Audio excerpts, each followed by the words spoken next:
Okay, it's loading up right now, I think.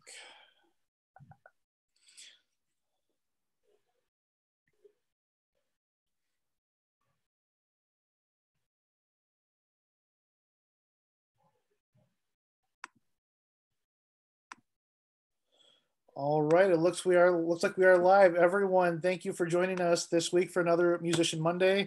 It's all about the brass this week, and I'm That's excited right. to have GRS bass trombone Bob Ward with us. Bob, how are you? Good. Thank you so much for being here. I don't get to talk to nearly enough brass players. It's a lot of string players nowadays, a couple woodwinds, but not nearly enough brass. Yeah. Well, we need more brass. The world needs more brass The players. world needs more brass. I couldn't agree more. So I just want to remind everyone who's watching today, if you have any questions for Bob, anything he talks about during the conversation, feel free to type up your question in the chat, and we'll definitely get to it at the end of our session here. So, Bob, the first question I ask everyone is, how long have you been part of the orchestra? I started in the fall of 1980, so I just completed my 40th year with the orchestra. Wow. That's amazing. There's a lot of great players who were a little more established in the orchestra too. So it's always great to see, especially the 40 year, because the 40 year is kind of a higher up on the pantheon, so to speak. You know, there's Yes. a couple 50 year people, but 40 is like a really sweet spot for a lot of you. Hmm. Yeah. So you play trombone, you play bass trombone for the orchestra, but you also play trombone, I'm sure, on every level. Yeah. How did you end up choosing the trombone as your instrument? Well, it goes back quite a few years. When I was 10 years old, or actually, I would go back a few years before that when my oldest sister was in the band. And I went to my first band concert. I was in, I think, third grade or maybe second grade.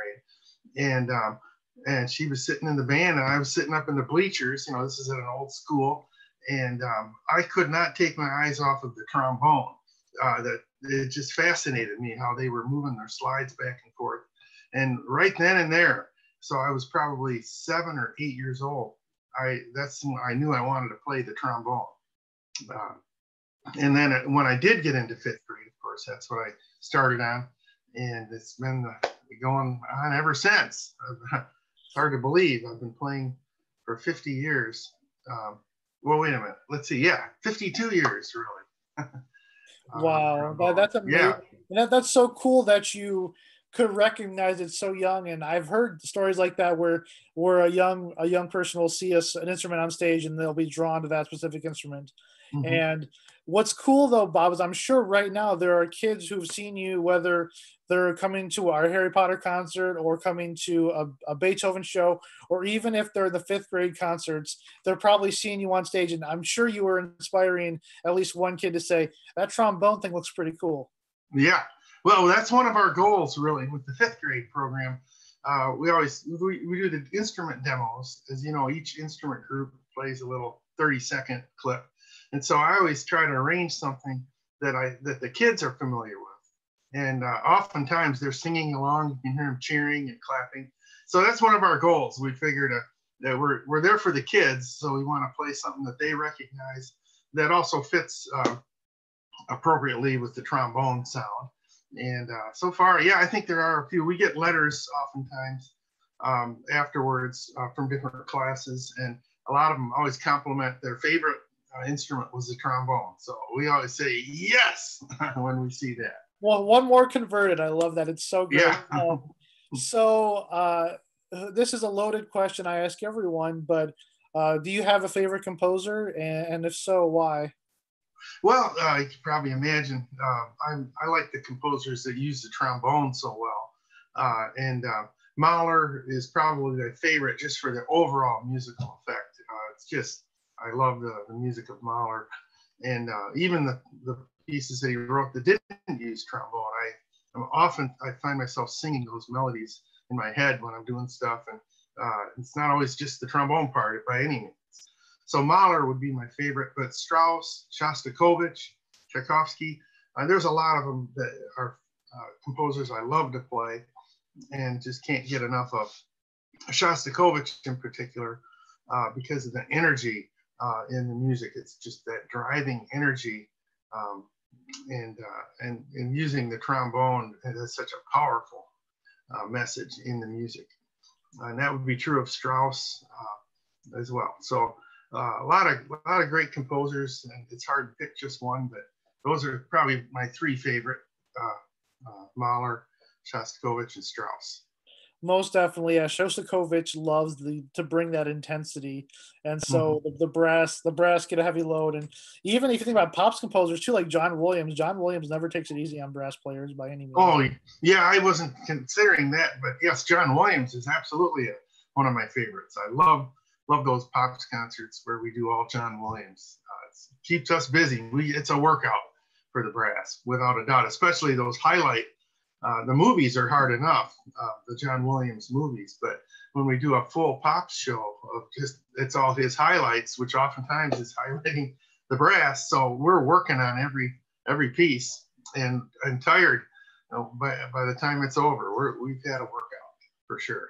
No, definitely. That's by far, and I'm sure people will notice that too next time they go to a show. They'll know to watch for you guys and just see how much you're putting into it.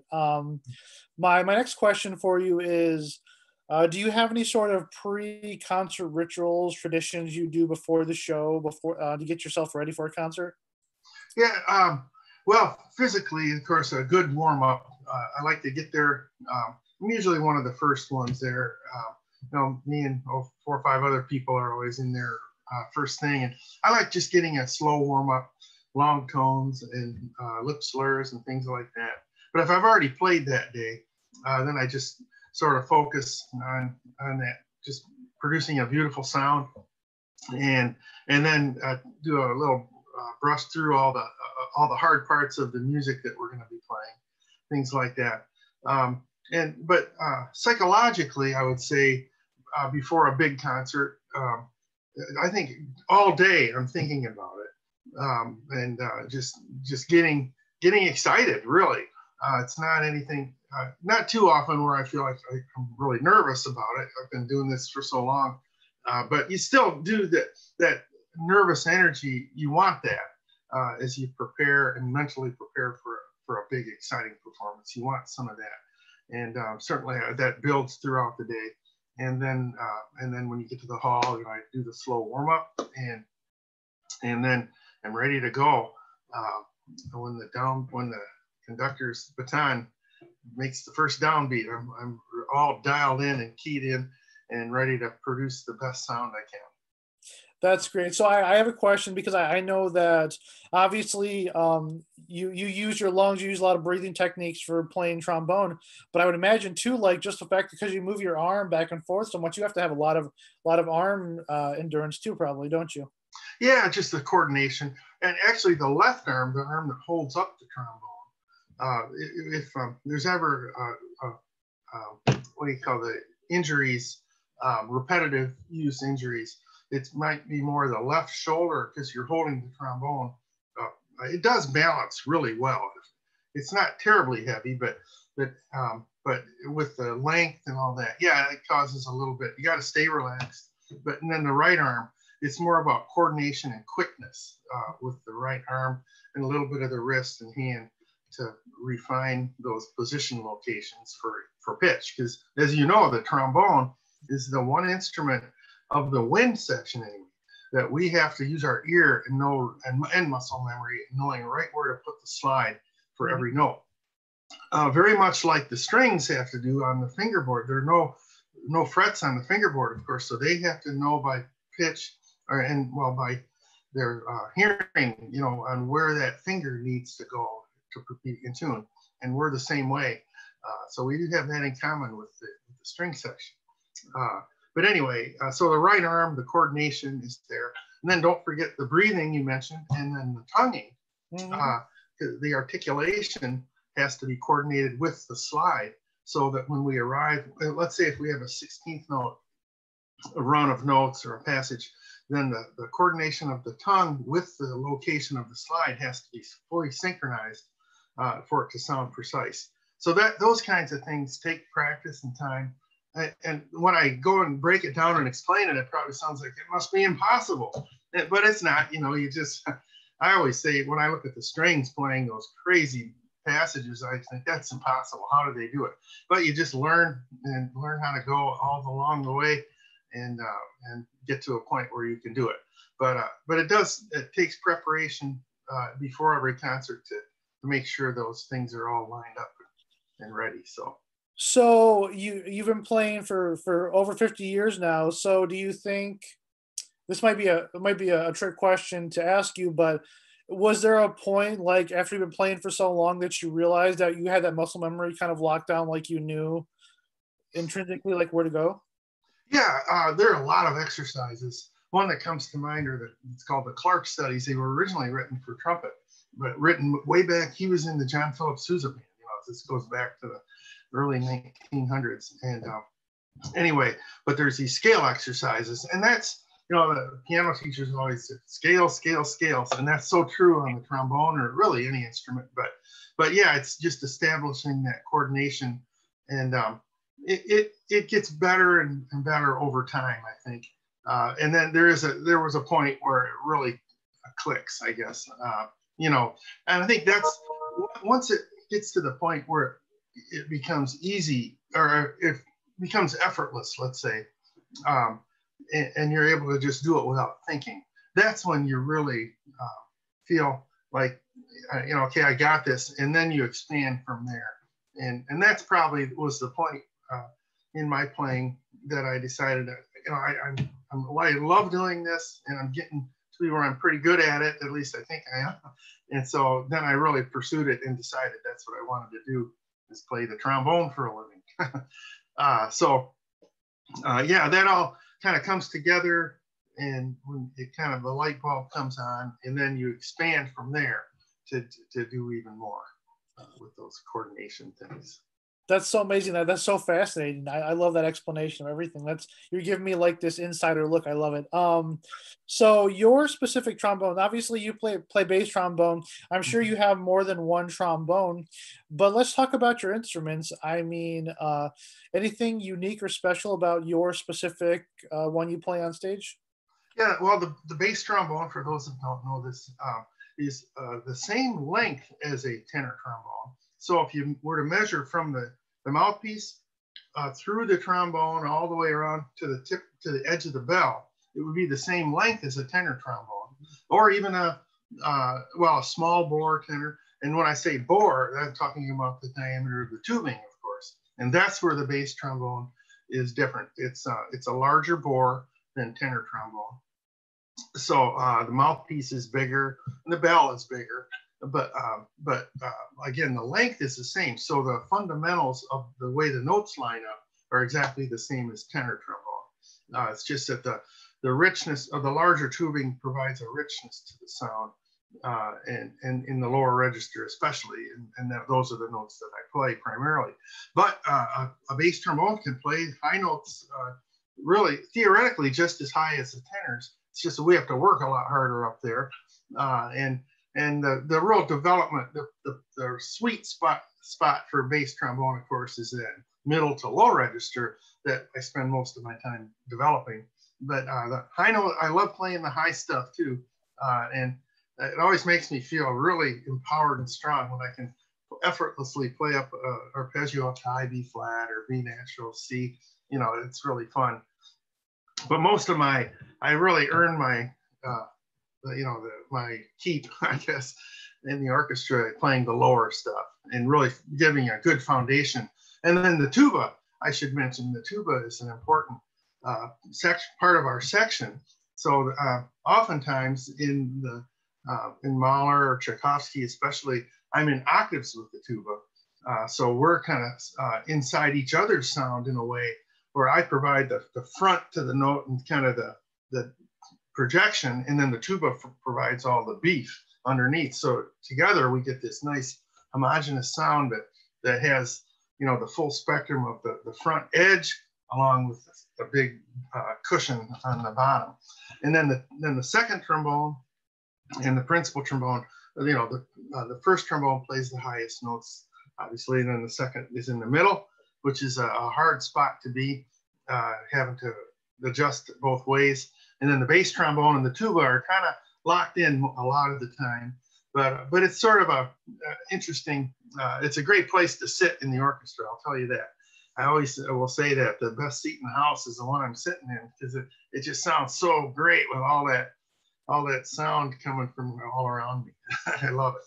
But in terms of, to answer your question with my specific instrument, I've played on really just 2 bass trombones over my 40 years, and I went from a Bach trombone, and then now play on a Shires, and I really like it. It's a real easy instrument to play, real even, and I feel like everything's right where I think it's going to be. And you kind of get used to every instrument that you get has little quirky things about it, and you learn where those are and how to handle it. But the Shires, I felt like I could just relax and just play, and it just comes right through. So I really like it. It's commercial for Shires, I guess. There you go. Well, it's very clear, very evident that you love your instrument. But I have to ask, if there was another instrument in the orchestra that you could play, if you could choose something else, what would it be? Boy, that's a good question, because I kind of go back and forth. I think about that, and I've always said cello. But cello is closely related to trombone. It's the same in the voicings of the string section. Trombone's sort of in that same voice, same clef for that matter. And so a lot of times we're playing together in the orchestra, and I always think about that would be I would love to play. It's such a rich, warm instrument to play. But I find myself, I'm a big whistler. I like to whistle when I'm out working in the yard or just out walking or whatever. I've always got music going in my head. And I find myself whistling the violin parts, all the movement and the high, powerful passages in different symphonies from the violins. So I don't know, maybe I'd want to play violin. I don't know. But then trumpet's another one in the brass section where they get those majestic, great, climactic moments. That first trumpet, soaring above everybody else. And I'll find myself whistling that too. But honestly, if I say this during our education shows to my kids, because a lot of times we'll get questions about, if you had it to do all over again, what would you play? And I honestly mean this. I think I'd play the bass trombone again. I really love playing the bass trombone, especially in the orchestra, because the parts are so much fun, and I just can't see doing anything else and having so much fun doing it. So kind of went around the big circle of different instruments, and ended up right back where I started. So that's great. I love it. So you talked about how you whistle a lot and you have music in your head often. So thinking about music that not necessarily symphonic or chamber music, do you have any other favorites, bands or styles of music that you really enjoy listening to? Yeah, I really love jazz, but I honestly, when it comes down to it, I really enjoy listening to any kind of music, any genre, if it's played well.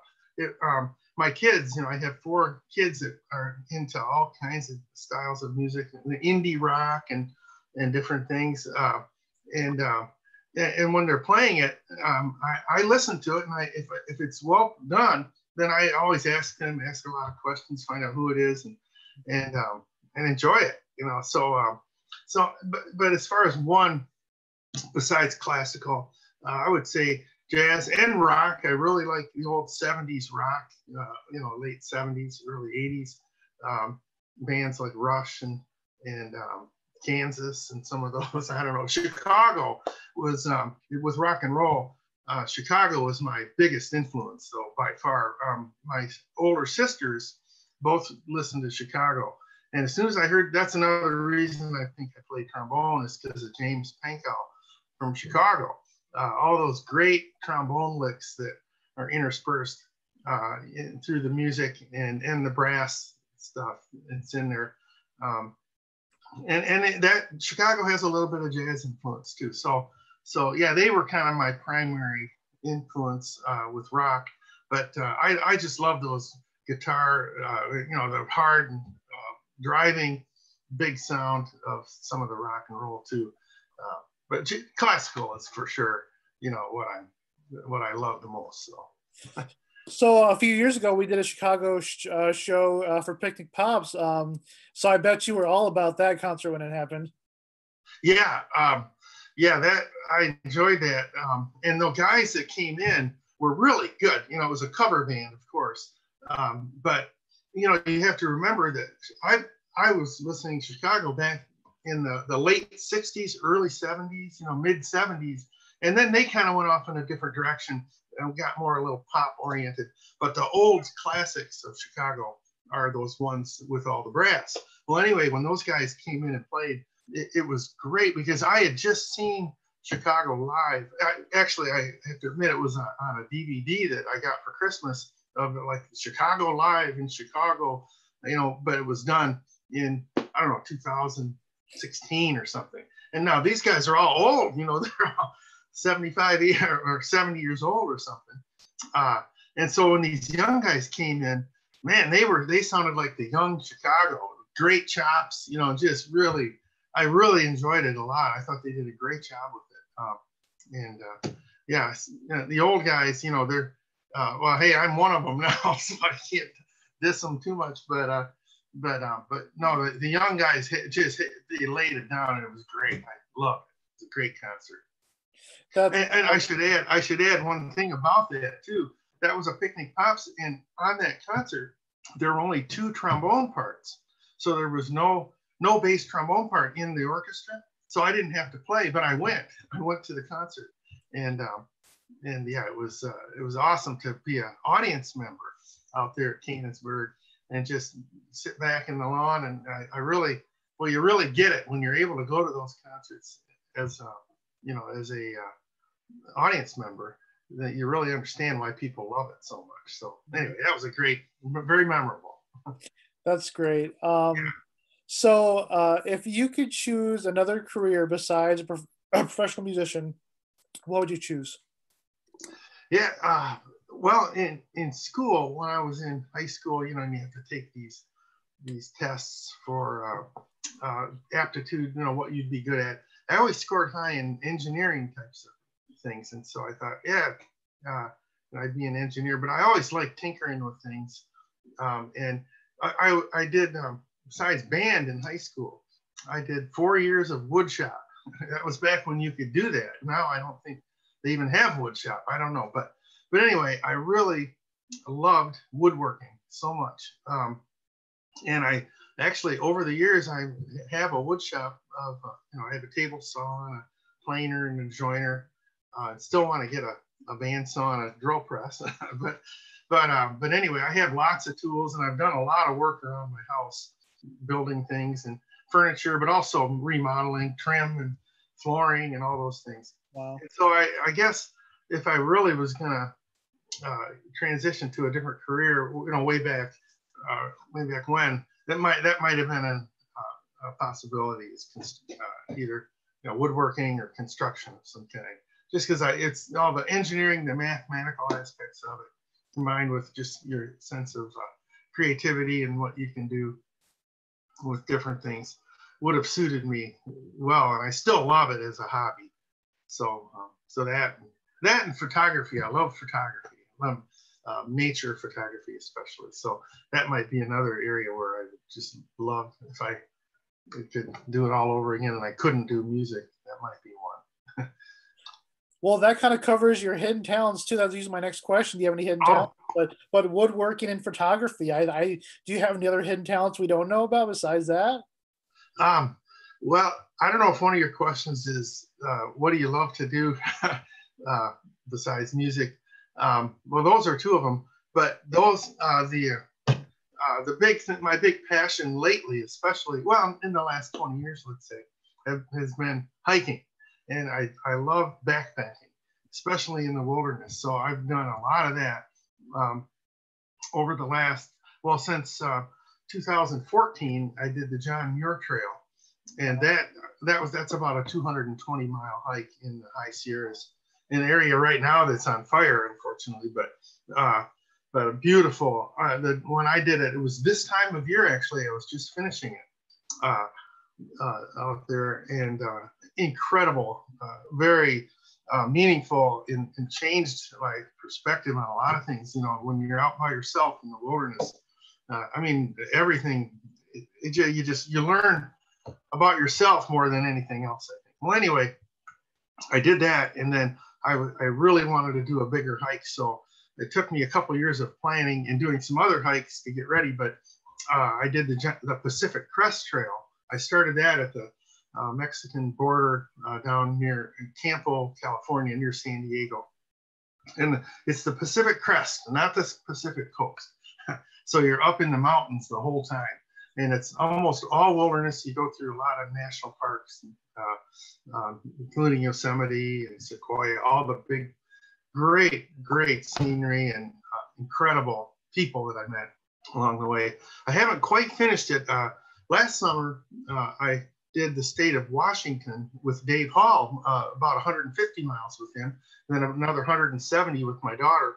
But I still have a couple hundred miles in Washington to get to the Canadian border. And then a chunk of Northern California that I got to go back and do that I skipped over for different reasons at the time. After that, I will have done the entire Pacific Crest Trail, 2,660 miles. Wow. And I've loved every step of it. Really can't say enough about how much I love it, hiking, for so many different reasons. Photography being one of them, but just, you know, being in that environment and out away from all the distractions of everyday life, it's really becomes a great place to be. Hard to explain exactly, but no, I totally get it. So with quarantine happening, a lot of life has changed for us. But during quarantine, what kinds of things have you been doing to keep yourself centered, kind of keep your sense of self during all this? Yeah, that's been hard. So I, I kind of went through different stretches of where I practiced more because I had more time, but then you're mentally go through a lot of different things, and so there was a time where I took some time off of playing and tried to get some things done around the house and straighten up, throw away stuff or give stuff away. And then, just getting projects done. But I'm getting kind of, once we were able to do some of those videos, that helped to focus things. You kind of need something to practice for in a way. I love just playing. That's what I've been doing lately, is just playing etudes and solos and a lot of things, and really getting back into it quite a bit. But you still kind of need something to practice for sometimes. And so those videos really helped. And then we did those trombone trios for the park concerts. And that was great. I can't even describe the feeling of finally playing with other people after so long. I got together with Dan and Chris, and we did these trombone trios. We did 4 or 5 concerts in people's driveways and in parks. And it just felt great to play together again. So I really look forward to getting back going again next week. And I just can't wait until we're able to get back on stage and perform as a real orchestra. The overall, I'm doing fine with this whole thing, but I really miss the things that are so important to me with performing.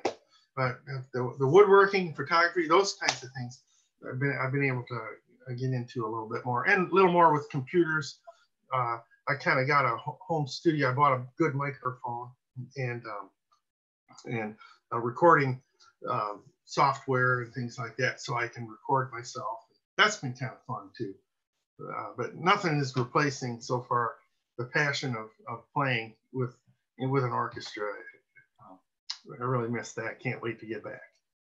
Definitely. So we're down to our last question of the day. And I want to ask about some of your favorite memories with the orchestra. You've been playing with us for 40 years. So let's talk about some of the things that are that stick out in your brain about memories, whether that's relationships you've built or specific performances. What are some of your favorites? Well, I have a lot to choose from, that's for sure. 40 years worth. Um, but if I were to kind of break it into uh,